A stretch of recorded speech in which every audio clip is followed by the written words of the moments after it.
अस्सलामु अलैकुम वरहमतुल्लाहि वबरकातुहू। एक और लेडी डॉक्टर के साथ वही कुछ किया गया जो कोलकाता में 31 साल डॉक्टर के साथ किया गया। ये ख़बरें जो है ना डरा देती हैं, दिल में अपने बच्चे और बच्चियों के लिए फ़िक्र पैदा कर देती हैं। हमारे बच्चियाँ स्कूल जाती हैं, कॉलेजेस जाती हैं, हमारी बच्चियाँ जॉब करने जाती हैं, हमारी बच्चियाँ घर से बाहर जब निकलती हैं, ये सारी ख़बरें हमारे माइंड में घूम रही होती हैं। हम अपनी बच्चियों के बारे में फ़िक्रमंद होते हैं ये ख़बर पढ़कर। कोलकाता में जो भी कुछ हुआ बड़ा ख़तरनाक, करबनाक, दिल को दहला देने वाली ख़बर थी वो। पूरे मुल्क में आक्रोश है, इंसानियत को शर्मसार कर देने वाली, हैवानियत और शैतानियत की भी सारी हदों को क्रॉस कर देने वाली ख़बर। अभी वो ख़बर पढ़े हुए ठीक से 2 दिन भी नहीं गुज़रे, एक ख़बर और पढ़ने को मिली कि ऐसे ही एक डॉक्टर के साथ किया गया। वो ख़बर मैं आप लोगों के साथ शेयर करना चाहता हूँ। ये सारी जो हम ख़बरें पढ़ते हैं ना, लूट पाट की ख़बरों से हमें इतना फ़र्क नहीं पड़ता। मान लीजिए किसी ने कोई लूट लिया, तो कोई लूटता है तो माल जाता है बस, भाई हमारे पास 1 लाख रुपए, कोई लूट के ले गया 1 लाख रुपए जाएंगे। लेकिन ये जो ख़बरें होती हैं कि बच्चियों के साथ, बच्चों के साथ, नाबालिग लड़कियों के साथ, जवान लड़कियों के साथ, जॉब करने वाली लड़कियों के साथ ऐसे गैंगरेप कर दिया गया, किडनैप करके रेप कर दिया गया, मार दिया गया, ये ख़बरें हमें अपने बच्चों के लिए बड़ी फ़िक्रमंद करती हैं। पूरी जो ख़बर है वो स्क्रीन पे आप लोग पढ़ सकते हैं। गदरपुर के इस्लाम नगर निवासी 32 साल की तस्लीम जहां नैनीताल के एक निजी अस्पताल में नर्स थी। अपनी 11 साल की बेटी के साथ वो बिलासपुर की कॉलोनी में रहती थी। 30 जुलाई को उनके लापता होने के बाद उनकी बहन ने 31 जुलाई को रुद्रपुर थाने में गुमशुदगी की रिपोर्ट दर्ज कराई थी, जिसके बाद पुलिस ने मामले को गंभीरता से लिया और मामले की तफ्तीश शुरू की। ये गायब हो गई। अब जब ये गायब हो गई तो इनकी रिपोर्ट लिखवाई गई कि ये गुम हो गई हैं। अब हुआ क्या कि ये जो 30 जुलाई से लापता थीं, उत्तर प्रदेश के डिबडिबा क्षेत्र के एक खाली प्लॉट में इनका शव बरामद हुआ। और वो शव क्या था, पूरा कंकाल बन चुका था।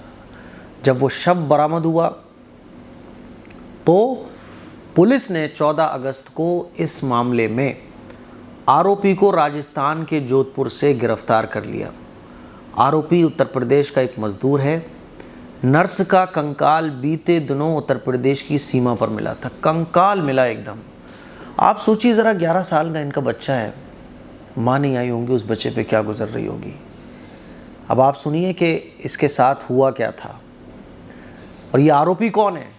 आरोपी है धर्मेंद्र।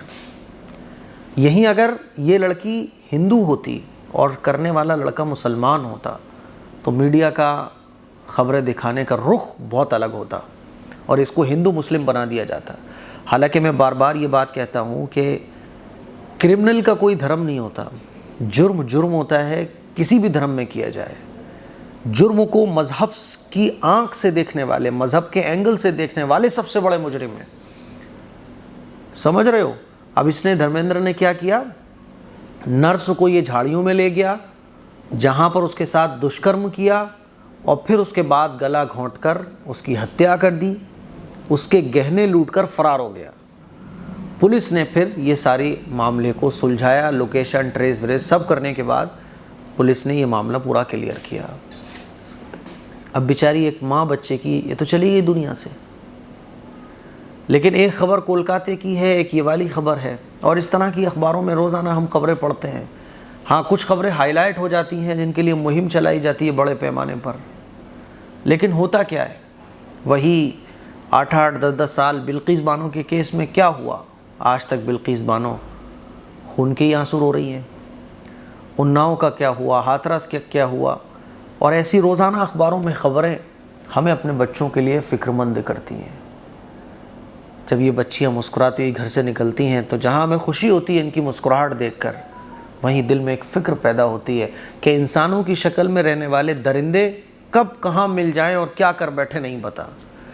ऐसे दरिंदों को पहचानना तो बड़ा मुश्किल है, लेकिन कुछ हिफाजती काम हम कर सकते हैं, कुछ हिफाजती तदबीर हम कर सकते हैं। ख़वातीन तो इस बात का ख्याल रखें, लड़कियां भी इस बात का ख्याल रखें कि अकेले कभी भी किसी लड़कों के ग्रुप में साथ ना रहें और सुनसान जगह पर जाने से ख़ास तौर पर बचें। हमारे मुल्क में जब तक हमारा मुल्क इन तमाम चीज़ों से पाक साफ़ नहीं हो जाता, हमें अपनी केयर बहुत करना पड़ेगी।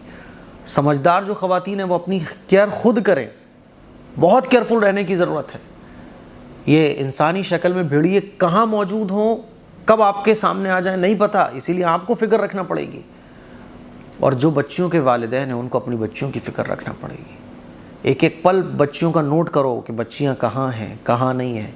GPS लगाना पड़े ना, जो कारों में GPS होता है वो GPS तक लगाओ आप, जो छोटी बच्चियां हैं, ताकि आपको पता हो कि आपकी बच्ची फ़िलहाल कहाँ है। मेरे अज़ीज़ भाइयों, बहुत फ़िक्र होती है ये वाक़यात सुनकर।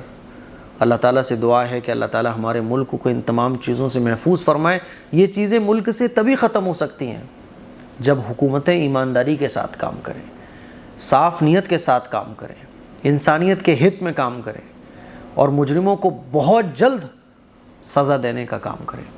और मुजरिम को धर्म के एंगल से ना देखा जाए, मुजरिम को धर्म के चश्मे से ना देखा जाए, मुजरिम को पैसे और गरीब के चश्मे से ना देखा जाए। इंसाफ की नज़र से जब काम किया जाएगा तभी ये चीज़ें ख़त्म हो सकती हैं। अल्लाह ताला इनके घर वालों को सब्र जमील अता फ़रमाए और हमारे बच्चों की हिफाजत फ़रमाए। इन दरिंदों से अपनी बच्चियों की, अपने घर वालों की हिफाजत ज़रूर करें। केयरफुल रहिए, ख्याल रखिए अपना और अल्लाह से दुआ कीजिए। अस्सलामु अलैकुम व रहमतुल्लाहि व बरकातुहू।